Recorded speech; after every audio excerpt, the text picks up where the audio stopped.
Olá, seja muito bem-vindo ao canal de Áudios Books. Quero te convidar, caso você seja novo aqui, para você se inscrever no canal, compartilhar, curtir o nosso conteúdo. E não esqueça de ativar o sininho para quando for lançado áudios novos, você ser notificado pelo YouTube. Capítulo 6. Causas psíquicas, sociais e genéticas. Como alguém se torna dependente de drogas? Primeiro, causas psíquicas e sociais do uso de drogas. Neste capítulo, estudaremos as principais causas psíquicas e sociais do uso de drogas. Também farei um comentário sobre a influência genética.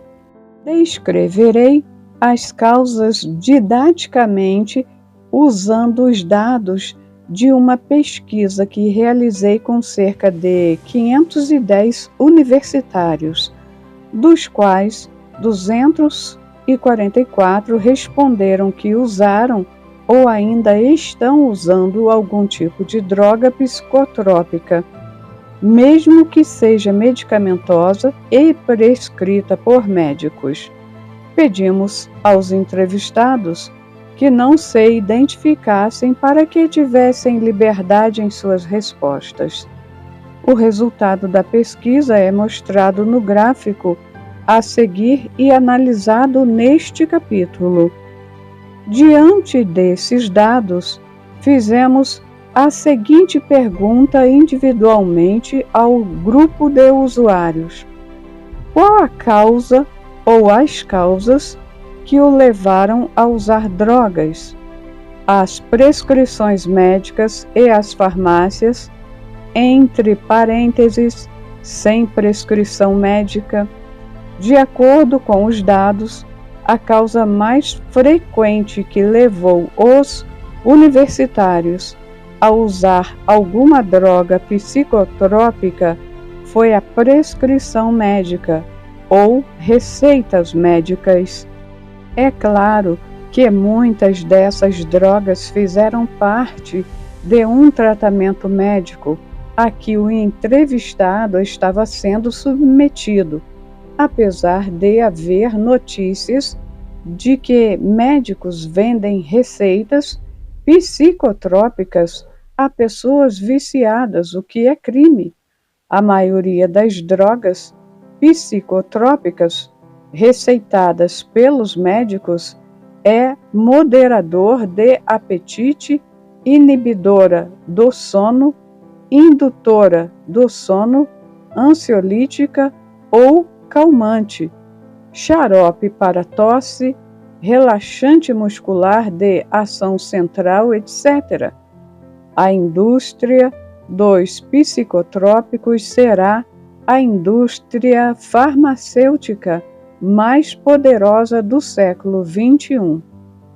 Em um mundo em que reina a competição predatória, o individualismo e a paranoia de ser o número 1, os transtornos ansiosos e os estresses batem às portas de qualquer um, mesmo dos mais saudáveis.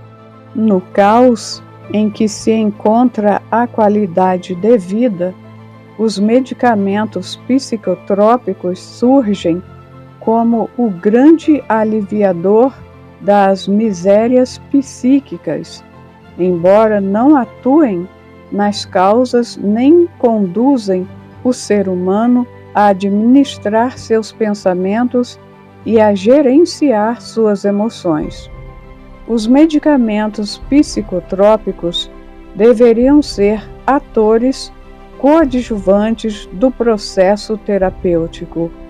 O ator principal é o próprio homem, que deveria aprender a proteger sua emoção, lidar com suas intempéries e repensar suas atitudes diante da vida. Nunca Os médicos receitaram tantos psicotrópicos como na atualidade. Infelizmente, muitos não orientam seus pacientes sobre o risco da dependência, nem sobre a necessidade de suspender a medicação após determinado tempo e a melhor maneira de fazer essa suspensão. Tal atitude causa a dependência, uma iatrogenia médica, um erro médico. A dependência de certos medicamentos, como os calmantes, raramente causa transtornos importantes como as drogas ilícitas. Isso se forem tomados nas doses prescritas pelos médicos. Os antidepressivos dificilmente causam dependência importante, por isso sua retirada é tranquila, desde que seja feita paulatinamente. A dependência dos moderadores de apetite é bem mais grave, em razão da paranoia da estética divulgada nos meios de comunicação. As mulheres são massificadas com o padrão do belo, do corpo atraente.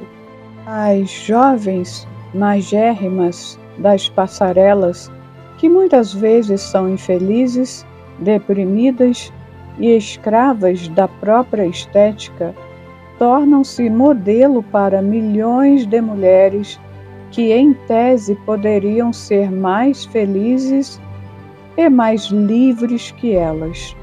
A beleza deveria estar nos olhos de quem as vê e não nas curvas do corpo.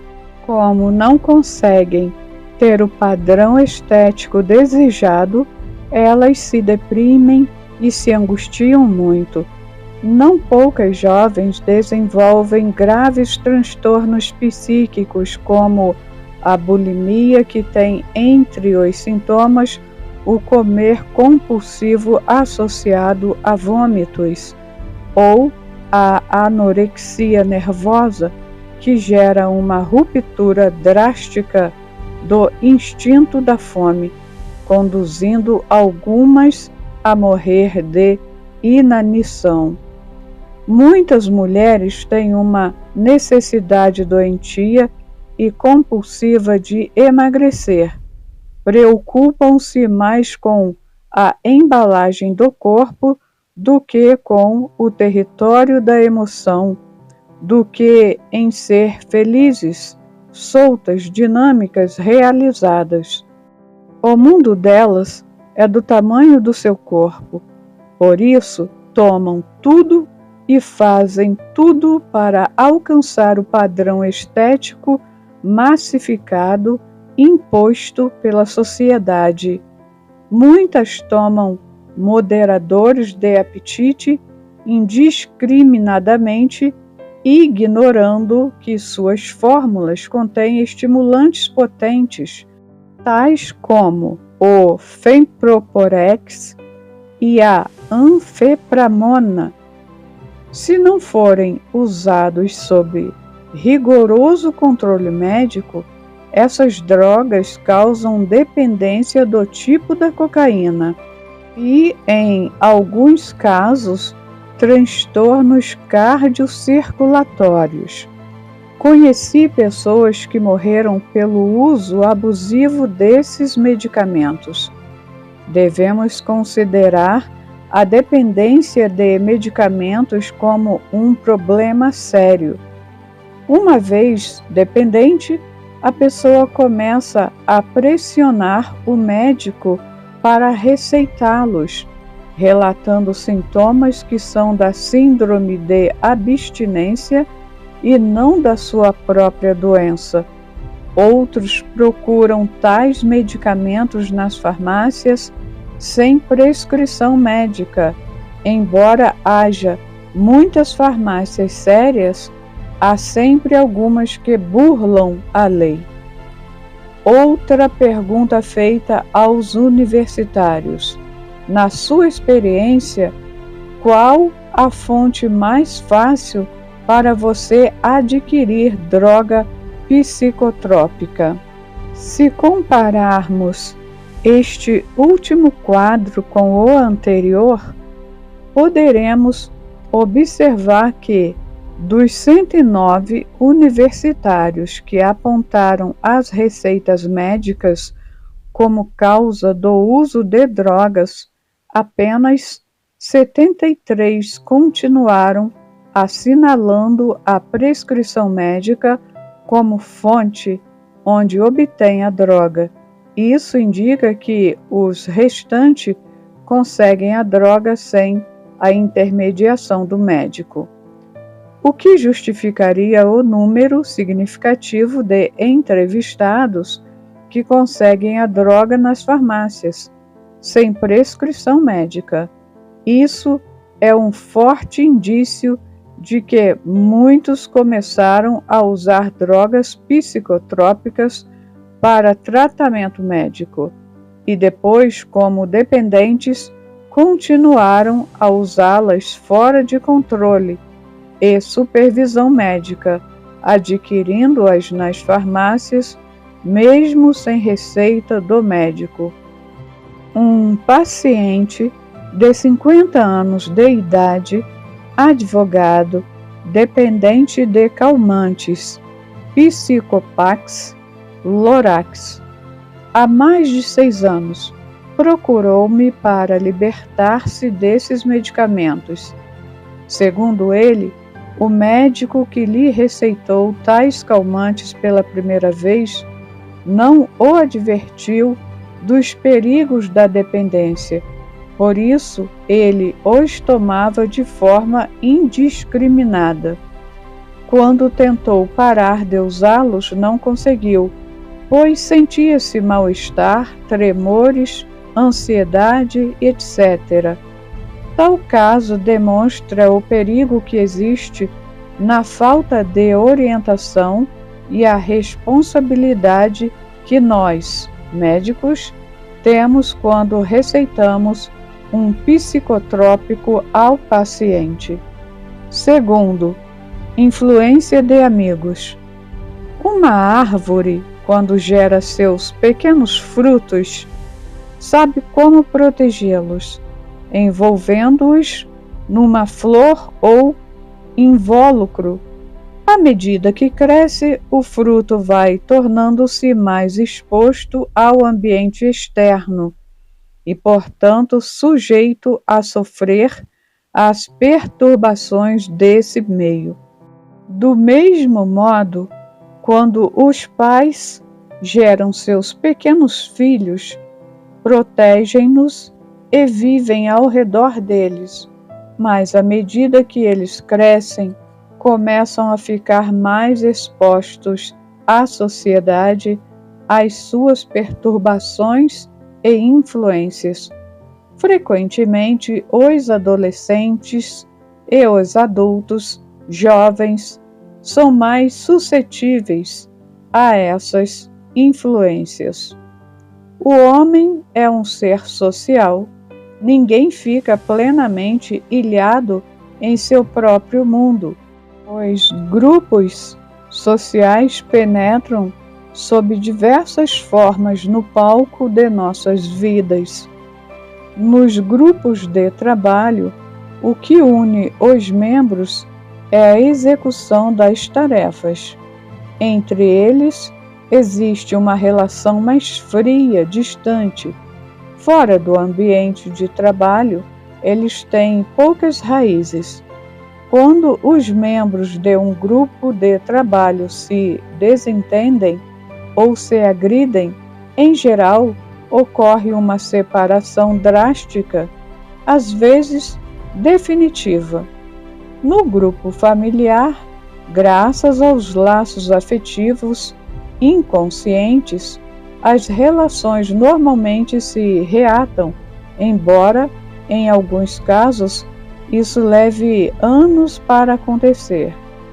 Nos grupos de lazer, o que sustenta o relacionamento é a busca conjunta de prazer e de relaxamento. Nos adultos, esses grupos não têm muita estabilidade e consistência, porque os laços entre eles não costumam ir além da sala de visitas, ou seja, não atingem áreas mais íntimas de suas vidas. Tão logo dois elementos do grupo entrem em atrito, ocorre o rompimento do relacionamento. Quando se reúnem no clube, numa festa, à beira de uma piscina ou num restaurante, raramente compartilham seus conflitos e dificuldades. No caso dos jovens, acontece o contrário.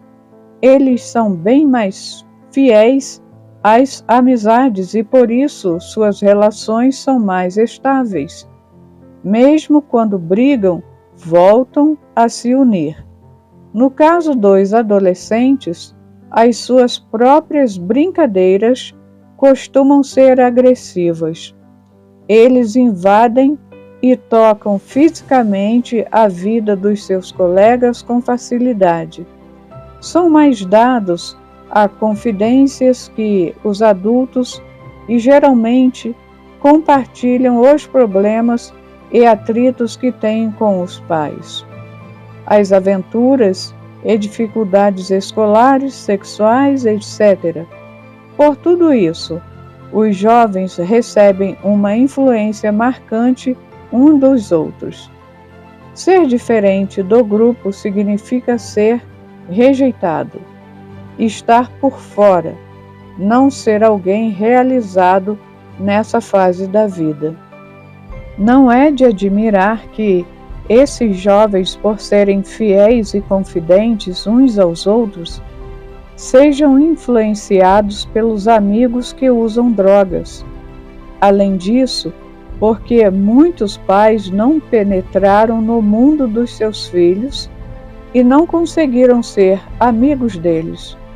Facilmente eles quebram os padrões de comportamento aprendidos em casa, achando que podem viver sozinhos, que já sabem se cuidar, que os pais estão atrasados no tempo. Se os jovens não aprenderem a arte de pensar, não desenvolverem uma consciência crítica, não tiverem metas e sonhos, poderão ser facilmente influenciados pelos amigos que usam droga, os quais estão pulverizados em todos os cantos da sociedade. Há mais pontos de drogas nas cidades do que farmácias e boutiques. Notem que 14,7% dos universitários que usam algum tipo de droga disseram que o fizeram por influência de amigos, e esse número deve ser ainda maior à medida que essa porcentagem representa apenas aqueles que perceberam essa influência, enquanto muitos outros não chegaram a ter consciência dela. O mundo das drogas tem um apelo fantástico, mas falso: o prazer e a liberdade. Todos procuram o prazer e a liberdade em tudo o que fazem. Os jovens mais ainda. Neles pulsa o sonho de ser livres e felizes. Portanto, eles se tornam consumidores ávidos de tudo que é capaz de ir ao encontro desse sonho. O mundo das drogas encontra neles o consumidor ideal. Nunca um sonho se torna um pesadelo tão intenso. Nunca a busca do prazer e da liberdade produziu homens tão infelizes e prisioneiros. Terceiro, curiosidade ou desejo de uma nova experiência. Essa também é uma causa importante que leva os jovens a iniciar o uso de drogas, pois 25,4% dos entrevistados justificaram sua primeira experiência como mera curiosidade. O que é a curiosidade? É o desejo de experimentar, conhecer ou desvendar algo novo, oculto, desconhecido. Busca-se por meio da curiosidade a aventura do prazer. A curiosidade brota no cerne da alma de todo ser humano. Os cientistas, por exemplo, são curiosos incuráveis. Se temos informações sérias do risco de uma experiência, deveríamos ser governados pela lógica e jamais realizá-la. Alguns cientistas podem ter enorme curiosidade de realizar determinadas experiências genéticas com humanos, mas não as realizam pelo risco de prejudicar de alguma forma a humanidade. Se os jovens têm informações seguras do cárcere a que as drogas podem submetê-los, não deveriam dar vazão à sua curiosidade pelo risco que correm. Uma vez adultos, somos responsáveis pelo nosso destino. Deveríamos aprender a pensar antes de agir, aprender a pensar nas consequências de nossos comportamentos. É preciso discursar de maneira nova e profunda sobre as drogas para que os jovens tenham um conceito adequado das suas consequências. O foco principal desse discurso não deveria ter a tônica da frase "diga não às drogas". Isso é um desrespeito à inteligência dos jovens. Uma simples frase jamais conterá a emoção borbulhante deles por novas experiências. Proibir simplesmente as drogas, sem alimentar a inteligência com informações convincentes, estimula a curiosidade. O discurso dos prejuízos físicos e morais das drogas é insuficiente para dar subsídios a eles para tomarem decisões seguras contra elas. É preciso ir além, ter um discurso atraente, inteligente, capaz de causar um impacto no palco de suas mentes. É preciso discursar sobre o cárcere da emoção.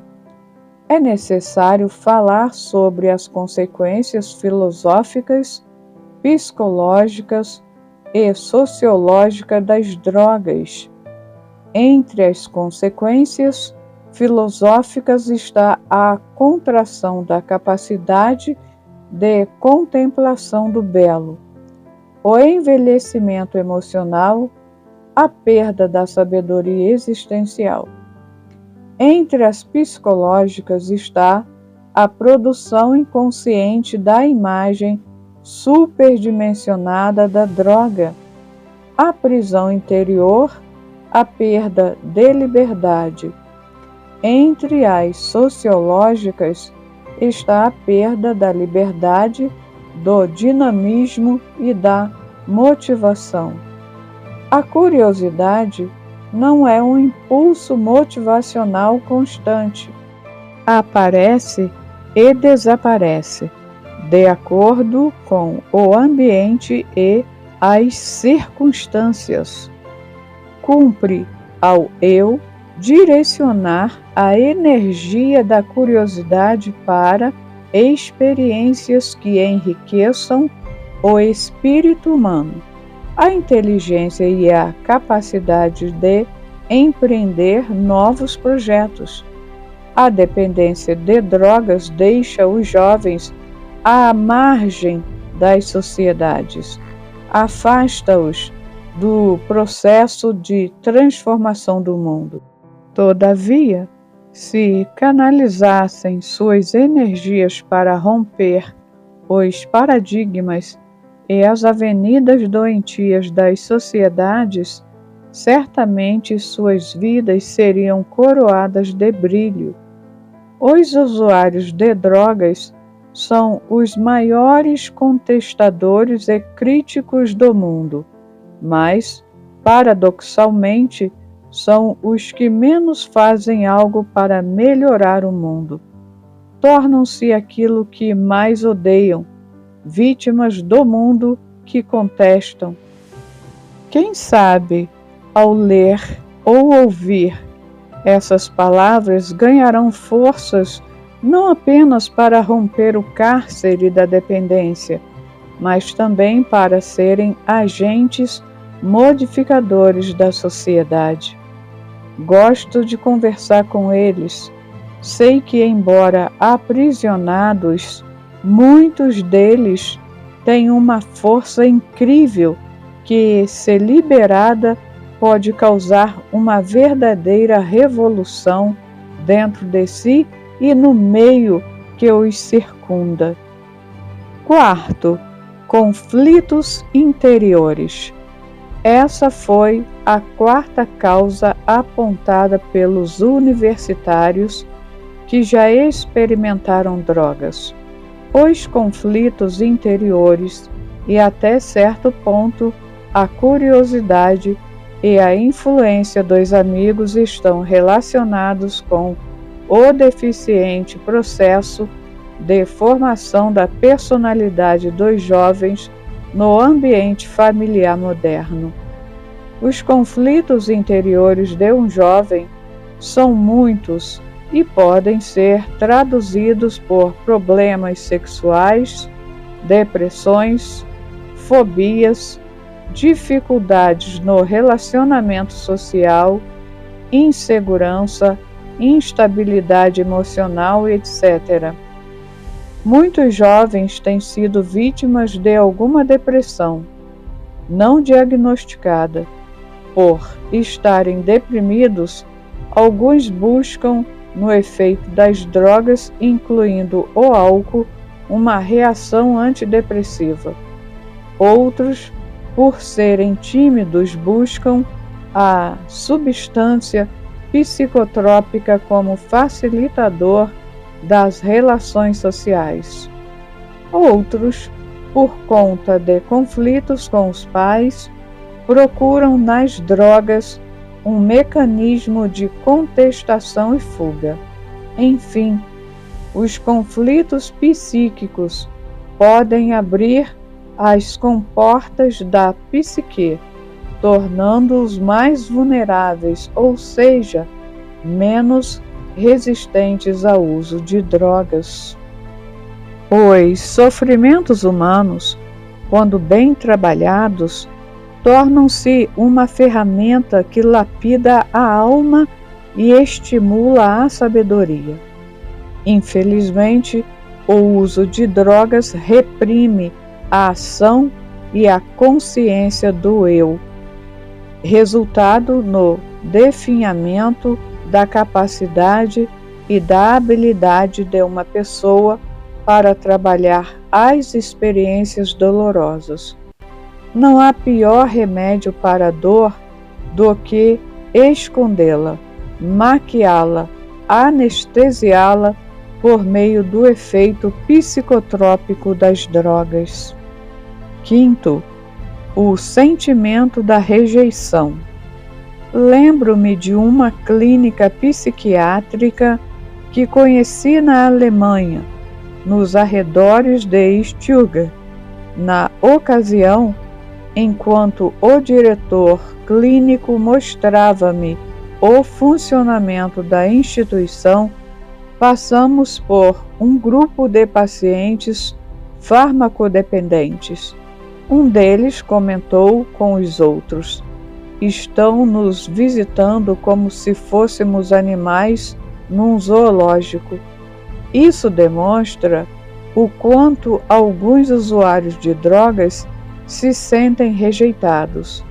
É preciso ajudá-los, conduzi-los a perceber que são seres humanos, independentemente de usarem ou não as drogas.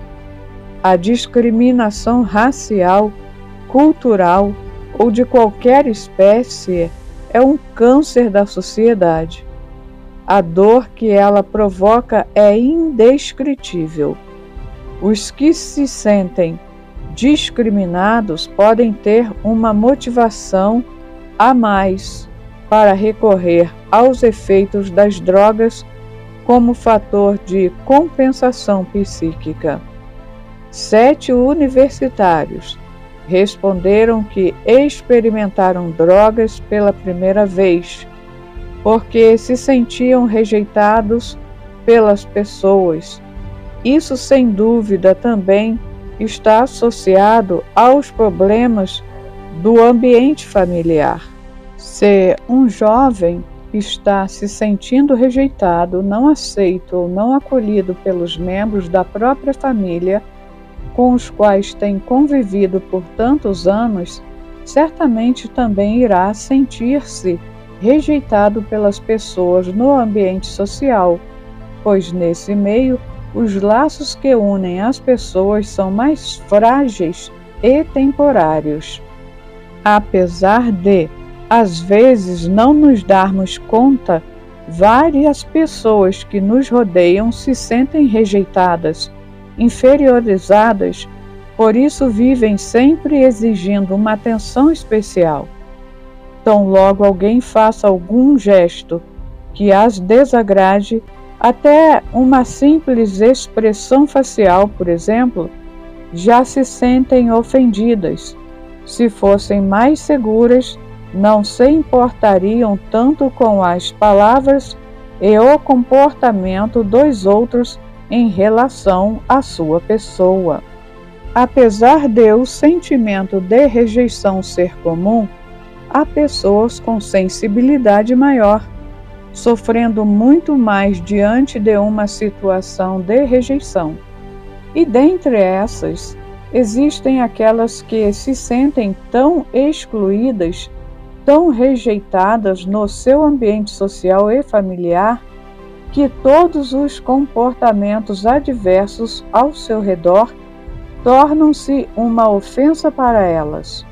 Fica difícil estabelecer um relacionamento com esse tipo de pessoa por causa da sua hipersensibilidade emocional. Se não revisarem essa característica de personalidade, poderão desenvolver a depressão em alguma etapa da vida. Não é difícil concluir que alguns jovens que são hipersensíveis e se sentem discriminados socialmente tentarão encontrar nas drogas um meio para superar a solidão. Como as drogas não rejeitam ninguém e estão sempre disponíveis, essas pessoas com facilidade iniciam a dramática escala rumo à dependência. Todos já ouvimos falar daquelas pessoas que, quando começam a beber bebidas alcoólicas, não param mais, embriagando-se compulsivamente. É uma afronta à inteligência discriminar um ser humano pela cor da pele, condição social, financeira e cultural. Todos temos a dignidade de seres humanos.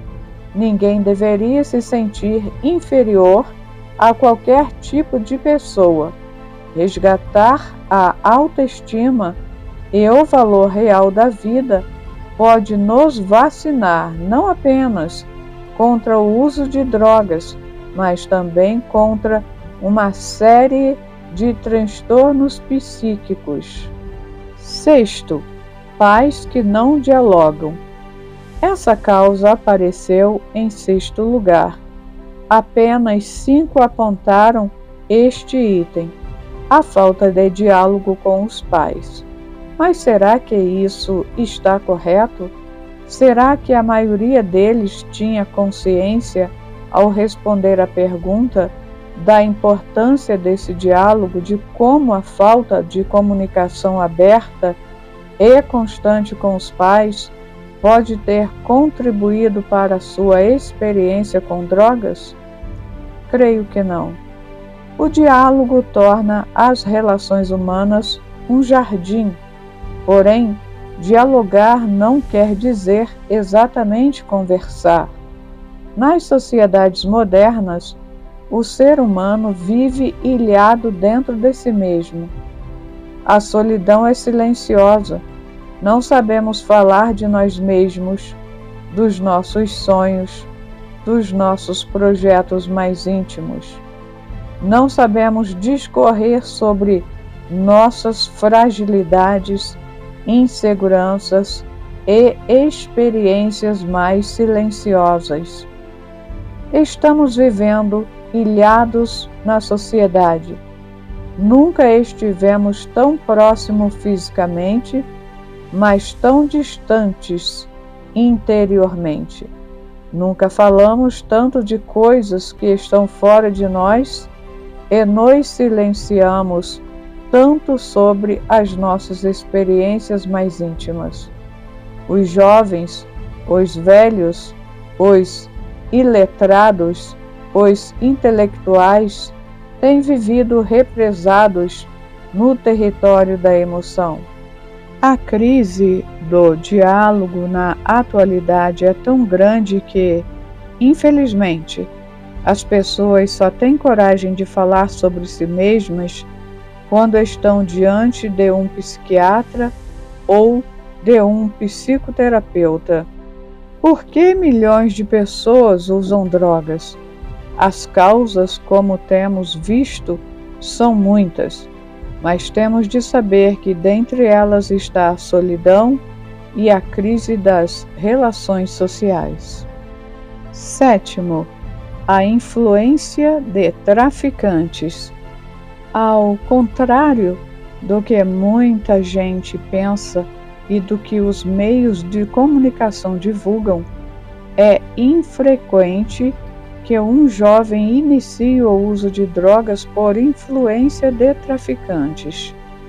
De acordo com a pesquisa, a influência de traficantes ocupa o 7º lugar entre as causas que o levaram a experimentar drogas psicotrópicas, correspondendo à resposta de apenas 3 entrevistados. Os traficantes a que nos referimos são aqueles que vivem exclusivamente do tráfico de drogas. Esses muito raramente induzem os jovens, pois, para tanto, é preciso conquistar a confiança das futuras vítimas, cultivar sua amizade e fazer com que passem a admirá-los. Isso leva tempo, pois é preciso muita habilidade para se sustentar a farsa de ser amigo daquele a quem se pretende introduzir nas drogas. Na realidade, a grande maioria dos jovens acaba sendo influenciada pelos próprios amigos. Eles sempre compram uma quantidade a mais de maconha, cocaína, comprimidos, pedras, etc., suficiente para várias doses. Como se sentem à margem da sociedade, estão sempre atraindo novos membros para o seu grupo social, por isso oferecem aos iniciantes. Esses, num ímpeto de curiosidade e liberdade, iniciam a primeira experiência. Quando uma pessoa ou um grupo pratica algo que aprecia, tende a divulgar e envolver outras pessoas nessa prática. Se isso é verdade em relação aos adultos, muito mais em relação aos adolescentes, pois, como já foi dito, estes são muito mais coesos nos seus relacionamentos. Oitavo, dificuldades financeiras. 2 universitários responderam que experimentaram drogas por causa de dificuldades financeiras. Apesar de ser uma causa rara entre universitários, é comum nas classes mais pobres. As drogas são utilizadas para aliviar a insegurança, a aflição e os sofrimentos causados pela falta de recursos financeiros mínimos para uma sobrevivência humana digna. É claro que as drogas não podem e não têm capacidade para produzir alívio psicológico sadio nessas pessoas. Pelo contrário, os problemas aumentarão, pois quando se tornarem dependentes, terão de conseguir muito dinheiro e o dinheiro que não possuem para financiar a sua dependência.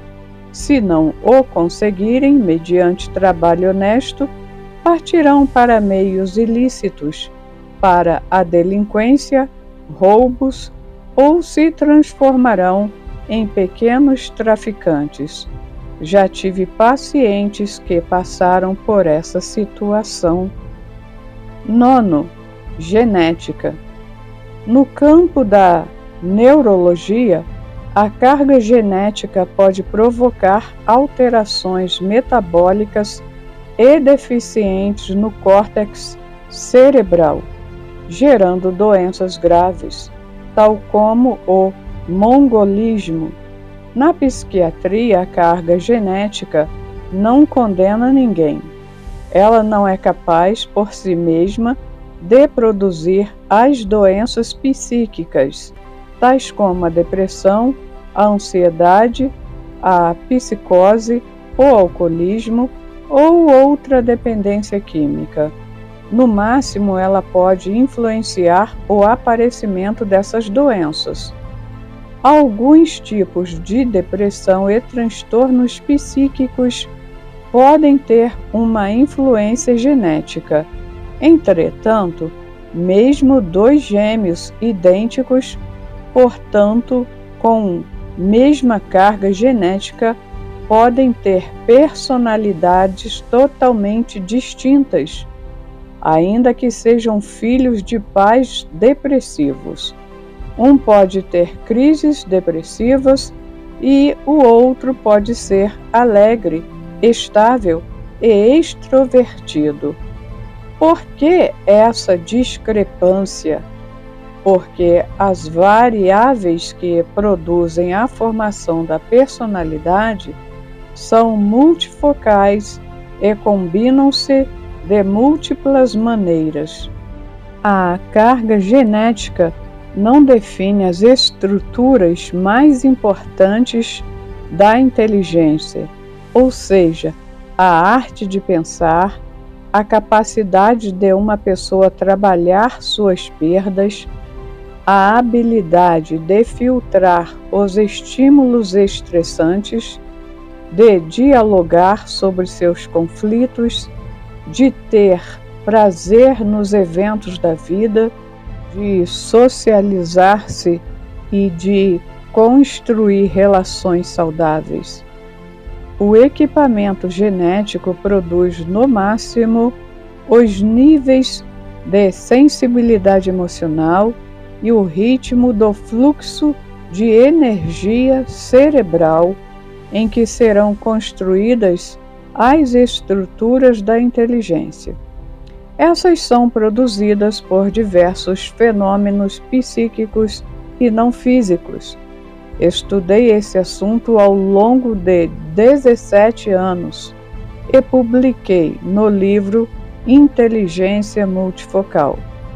A carga genética pode permitir a uma pessoa ser mais ou menos sensível aos estímulos do meio ambiente e aos próprios estímulos internos, tais como os seus pensamentos. Notem que as crianças, ao nascer e ao longo dos primeiros meses de vida, já possuem algumas características próprias. Algumas são hiperativas e outras bem calmas. Algumas são menos reagentes à dor e outras, ao mínimo desconforto, choram. Algumas dormem tranquilamente e outras simplesmente não dormem. Essas características têm propensão genética, embora elas também sejam influenciadas por numerosos fatores ocorridos no desenvolvimento fetal. Falta um estudo na ciência, mas a influência genética deve estar ligada aos neurotransmissores cerebrais, que são como funcionários dos correios do cérebro, que transmitem as mensagens de uma célula nervosa para outra. Em alguns casos, é possível que haja uma propensão genética para o alcoolismo, mas dificilmente para outras drogas. Alguns pais alcoólatras podem gerar filhos mais introvertidos e sensíveis aos efeitos do álcool, mas nem de longe isso quer dizer que serão doentes como seus pais. Tanto os pais gravemente depressivos como os pais alcoólatras podem gerar filhos seguros, livres e alegres, principalmente se o ambiente familiar e educacional estimulá-los a ter metas, sonhos, projetos de vida e a desenvolver a arte de pensar e a capacidade de superação de suas frustrações. Por outro lado, se o ambiente for hostil, agressivo e estressante, ele se associará à influência genética, podendo contribuir para que alguns filhos também desenvolvam a depressão e o alcoolismo. Até o próximo capítulo.